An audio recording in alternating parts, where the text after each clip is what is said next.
ಜನಜಾತ್ರೆಯು ಬಲು ಚಂದ ಕೊಪ್ಪದ ಊರಾಗ ಮೋರಂ ಹಬ್ಬ ಬಂತಂದ್ರ ಖುಷಿಯು ಭಕ್ತರ ಮನದಾಗ. ಜನಜಾತ್ರೆಯು ಬಲು ಚಂದ ಕೊಪ್ಪದ ಊರಾಗ ಮೋರಂ ಹಬ್ಬ ಬಂತಂದ್ರ ಖುಷಿಯು ಭಕ್ತರ ಮನದಾಗ.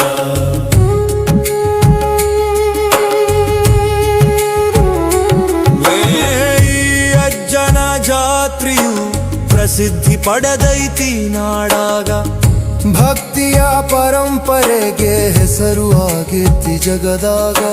ಹಿಂದೂ ಮುಸ್ಲಿಂ ಸೇರಿ ಒಂದಾಗಿ ಮಾಡತಾರು ಜಾತ್ರಿ, ಬಂದು ನೋಡರಿ ಒಮ್ಮೆ ಮನಸ್ಸಿಗೆ ಆಗತೈತಿ ಖಾತ್ರಿ.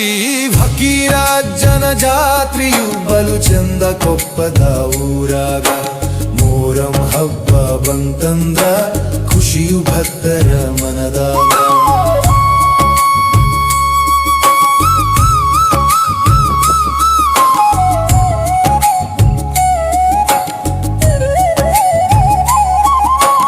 ಅಮಾವಾಸ್ಯೆ ಮುಗಿದ 3 ದಿನಕ ಭಕ್ತರು ಸೇರಿ ಗುದ್ದಲಿ ಹಾಕತಾರು.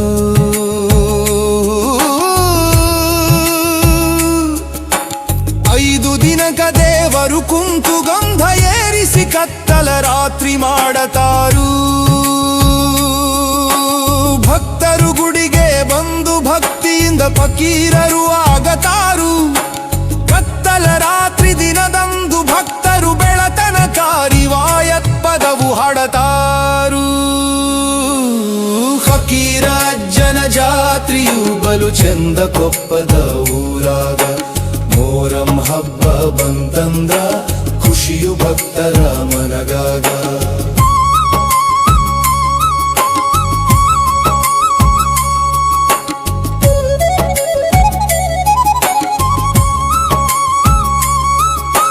ಮರುದಿನ ಗುಡಿಯ ಮುಂದ ದೇವರು ಎದ್ದು ಓಡಾಡತಾನು.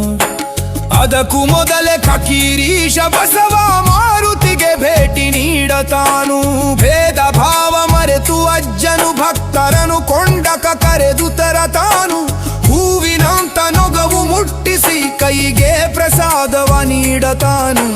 ಫಕೀರ ಜನಜಾತ್ರೆಯು ಬಲು ಚಂದ ಕೊಪ್ಪದ ಊರಾಗ ಮೋರಂ ಹಬ್ಬ ಬಂತಂದ್ರೆ ಖುಷಿಯು ಭಕ್ತರ ಮನಗಾಗ.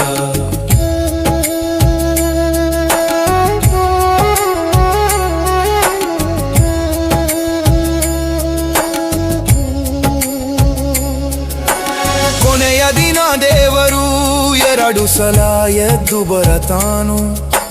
ಭಕ್ತರ ಜೊತೆಗೆ ಕಿಚ್ಚ ಹಾದು ಭಕ್ತಿಯ ಭಾವ ಸುರಿಸತಾನು. ಸಂಜೆಯಾದರೆ ಸಾಕು ಅಜ್ಜ ಮನೆ ಮನೆಗೆ ಹೋಗತಾನು. ಪ್ರೀತಿಯಿಂದ ನೀರನ್ನು ಸ್ವೀಕರಿಸಿ ಕೊಂಡವ ಮುಚ್ಚಿಸಿ ಹೊಳೆಗೆ ಹೋಗತಾನು. ಫಕೀರ ಜನಜಾತ್ರೆಯು ಬಲು ಚಂದ ಕೊಪ್ಪದ ಊರಾಗ ಮೋರಂ ಹಬ್ಬ ಬಂತಂದ್ರೆ ಖುಷಿಯು ಭಕ್ತರ ಮನದಾಗ. ಫಕೀರ ಜನಜಾತ್ರೆಯು ಬಲು ಚಂದ ಕೊಪ್ಪದ ಊರಾಗ ಮೋರಂ ಹಬ್ಬ ಬಂತಂದ್ರೆ ಖುಷಿಯು ಭಕ್ತರ ಮನ